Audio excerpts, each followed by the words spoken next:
Okay. I don't know how to intro this, so I guess I'll just get straight into it. This is kind of just a video on some of my thoughts on the whole Evil Twin Sprite stuff, some of the Sprite stuff in general, and it's particularly with this card and this card because I was asked in the comments twice now um, by ProCell TV, why not this in my deck, right? The deck profile that I showed. And then he also kind of asked, like, what are my thoughts on this card? And, after thinking a bit about it and trying to gather my thoughts, I realized I kind of have a lot to say on both of these. Um, but after, looking at all this stuff, I kind of came to think I kind of have some general thoughts on Spright as well, just from thinking about it and from talking to other people who have played the deck and kind of their thoughts on what to do going forward. And so this is just kind of what that is. I guess to start off, let's talk about Sprind. This is kind of the thing that started me to like actually want to make this video. And I guess the grand question, um, should Sprind be run in Spright Twins? And I guess kind of this thought that I've been going through is Sprind a good card, right? Obviously, it's pretty good, right? It's two of in most Sprite builds that are like pure Sprite with the Nimble package and the frogs. Well, maybe not the frogs anymore, but I'll talk about that. And it's got a lot of advantages to run it in your deck because it's super consistent with the Nimble package. It helps you extend your plays a lot further, but I think kind of the big failing that I see with this card in general is that it plays so hard into Nibiru. Um, like I remember when Sprites first came out, everybody saw Gigantic and they were freaking out, thinking like, "Oh, this card is so broken, ban worthy because it just stops Nibiru. It stops your opponent from even Nibiruing you, which is crazy. It's insane." And then people kind of stopped caring that much about it. Nibiru fell out of favor, and people just stopped playing it. And then this came out, and suddenly everybody and their mother who was playing Sprite was, they were normal summoning, sending, getting out two more, and then from there going into gigantic. And that point, you are way past five summons. You're at like I think 1, 2, 3, 4, 5, 6. You're on summon 6, which is kind of nuts. But of course, nobody really got punished for it back then. Um, mostly just because nobody was running Nibiru at the time. But now we're in a format where like everybody's main decking it. If you're not main decking it, like you're kind of doing something wrong, or you don't have the space for it. And suddenly with that in mind, this becomes a lot less good of a card to run. I want to say like there's still, if you're running like the pure Sprite version, like you're probably not going to play into this right away anymore just because of that fact, that Nibiru is everywhere, that everybody is playing it. But still, I've seen it more times than I guess I'd care to admit since, cash format, I guess, where people just keep playing into it the same way. Um, but yeah, whatever. I don't know. I don't know. It's an interesting card. I think it does a lot for the consistency of the deck. Like Nimble version, just that's kind of its one big failing, right? And then on top of that, you got some other effects that are pretty good. Specifically, you can detach a material from a card and return a card to the hand. Pretty good, right? I feel in most variants of Spright, you're probably going to have an Xyz monster on the field for you to get that detachment and that add to hand. The problem is that's most likely not going to be the case in the twin version of the deck. And that's for a few reasons. Um, but I think probably the big thing that I have a problem with this card in the twin deck to begin with is this top line of text. You cannot use this as a link material to turn it into summon. Now, Pure Sprite, you don't care that much because you're just summoning out a lot of monsters. You're gonna probably end with an IP. That way you can go into Avermax next turn. You're probably gonna have XZs on the field like a Gigantic Sprite or Mannequin Cat or a Gin Buster. I don't have them up here, but that's one that a lot of people have kind of gone back to. But you don't really have that in the twin version of the deck, right? Um, so like he's just kind of this thing that sits on field. You can't link it off for anything. You can't go into one of your twins and get your twin engine online using him. He's just kind of there. And if you use him and then go into gigantic, by that point you're probably well past your 5 summons and you are going to get hit hard by Nibiru, right? I just that's kind of issue 1 there. Can't be linked off. And then second there, you're probably not going to have an Xyz on the field to do anything with its spin back effect. Or, it's not even a spin back, it's just a return to hand, which, that's pretty good. I'm not going to lie and say that's a bad thing, but, it's an add to hand. Why would you do that when hypothetically you could go for more? You can end with your twin stuff and an IP.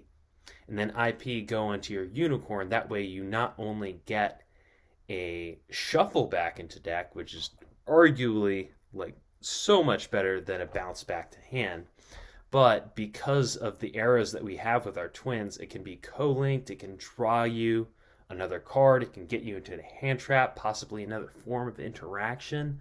Why would you not go for something like that play and go for this when you might not even have a gigantic on field to go into that, right?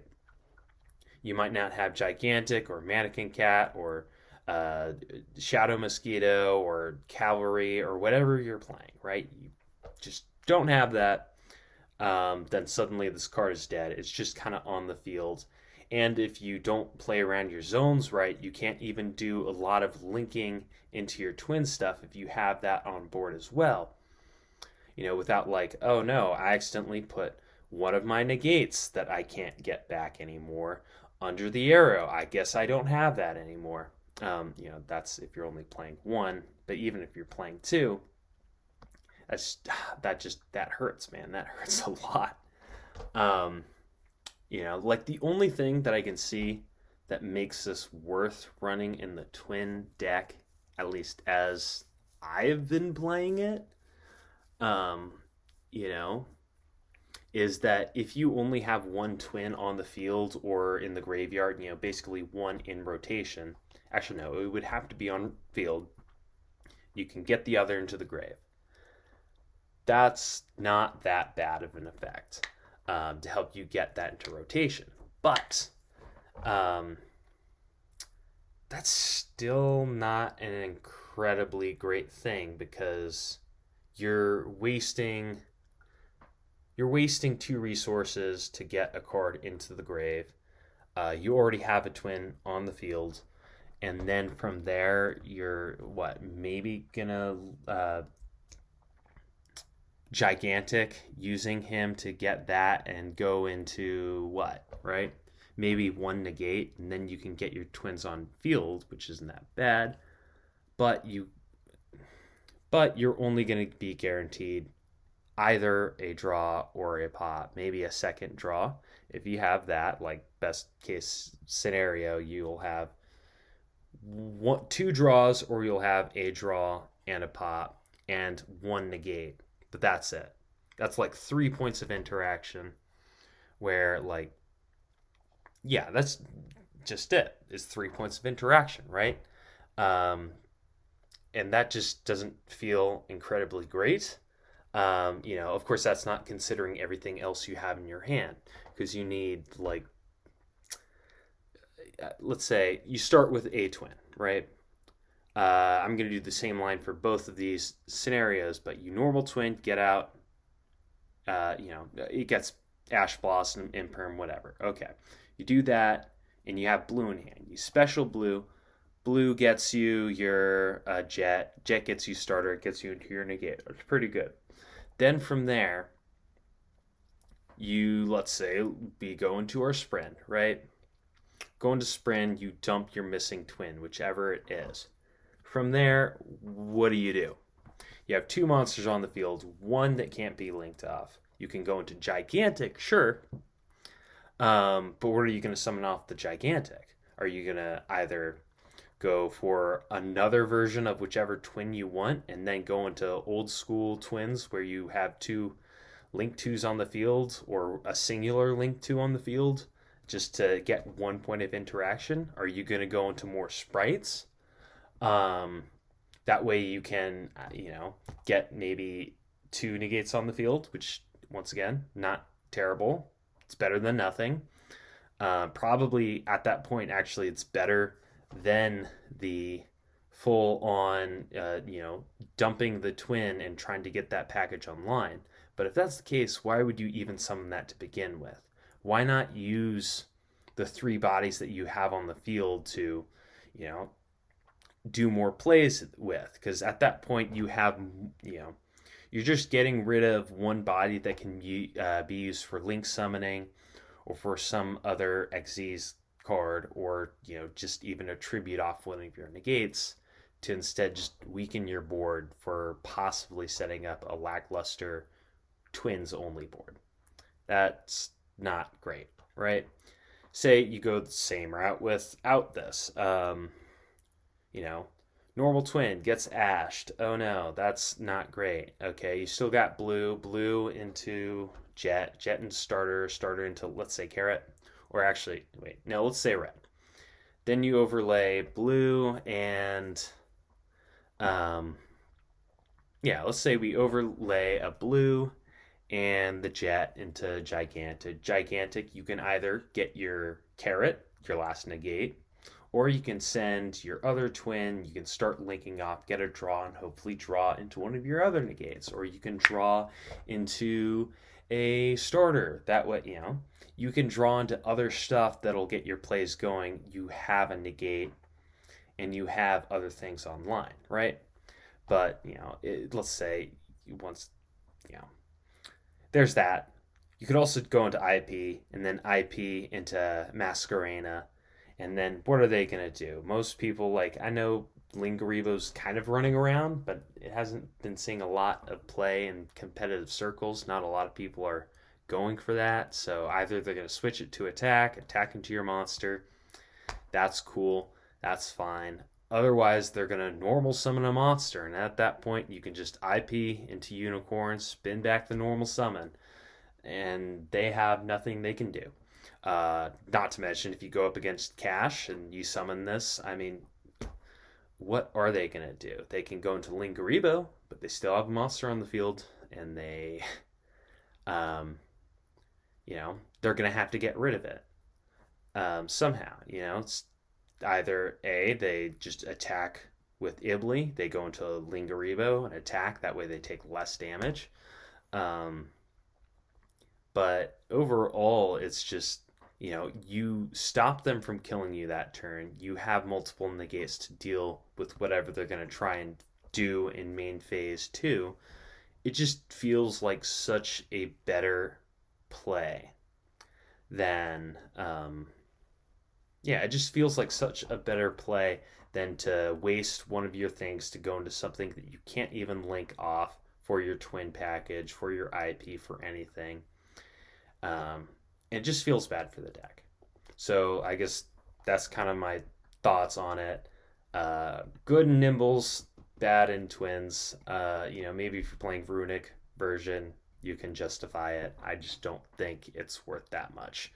Um, Similar card. This Bujinki Ahashima. I think that's how it's pronounced. Well, let's just call him Buji. Buji.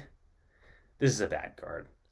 This is a bad card to play in normal sprites. I think it's a bad card to play or it's definitely a bad card to play in the twin version because there's no reason to go into this if you're going to go into all of this plus your negates plus that, plus this, that, why would you need that? It just feels like a win more to get into a single omni negate that, yeah, it might steal your stuff or your opponent's stuff if it's not already in the graveyard or destroyed by, for cost activating its effect. It's basically just 1 point of interaction versus upwards of 5 to 6 points of interaction. If you have it just doesn't make that much sense to me. You can kind of get away with this in the Nimble version just because they don't actually have a lot going for them when they try to stick with the Toad play. But even at that point, what is better? Would you rather go Spright plays and get out both your negates, maybe Gigantic, maybe a Mannequin Cat? That way you can get some other stuff out, like, people have been getting out in Morth Age Goliath when people will special summon their Fafnir. Or not Fafnir, Fenrir, because they're both Earths. They're both level 7s. It makes sense to do something like that as opposed to a single Omni negate that you can't even recur. And that's just worse in the twin deck because, if you're trying to use this in the twin deck, either you're going into an Xyz monster that isn't going to do a lot, or you're running 2 Swap Frogs in your deck. Swap Frog is the only water type you will have in your deck. You can get away with it in the Nimble version because it works with the engine. It helps further your engine along and get things moving. That's not the case with twins. If you are running this in twins, it's like pure cope. You are hurting your deck by trying to put up something that it doesn't need. You're getting rid of 2 resources to once again go into a card that cannot be used as Link Summon to create 1 point of interaction, being you're totally awesome. When instead you could go into, twin play, summon, normal twin, special tin, special blue, jet, starter, carrot. Then you can use them to go into Gigantic. Get out your carrot, do your twin plays from there. You have 1 draw on your turn. You have 2 draws on your opponent's turn. You have a pop on the turn, plus 2 negates, and whatever you have in you. That sounds infinitely better to me than, twin, into blue, into jet, into carrot, into Gigantic, summon out a Toad, bounce the Toad, use one of your negates or both your twins to go into a card that, yeah, sure, gives you an Omni negate, but at that point, you have, at best, 1 Omni negate, 1 spell or trap negate, plus whatever you have in your hand, which, that's something that should be brought into account for both of these things. But, it's either you have that or you have 1 Omni negate and 1 possible draw, and then maybe a pop or a draw, depending on what you don't want to get rid of. It feels worse. It counteracts, why you would even want to run these cards, in the twin deck. It doesn't make sense.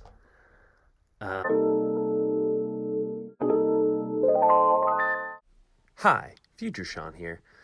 Sadly, something happened to the video and it got split in 2, so I'll release a part 2 like tomorrow, maybe later tonight. Not exactly sure yet, but I'm working on getting that together. So expect it out pretty soon. All right. Have a wonderful day.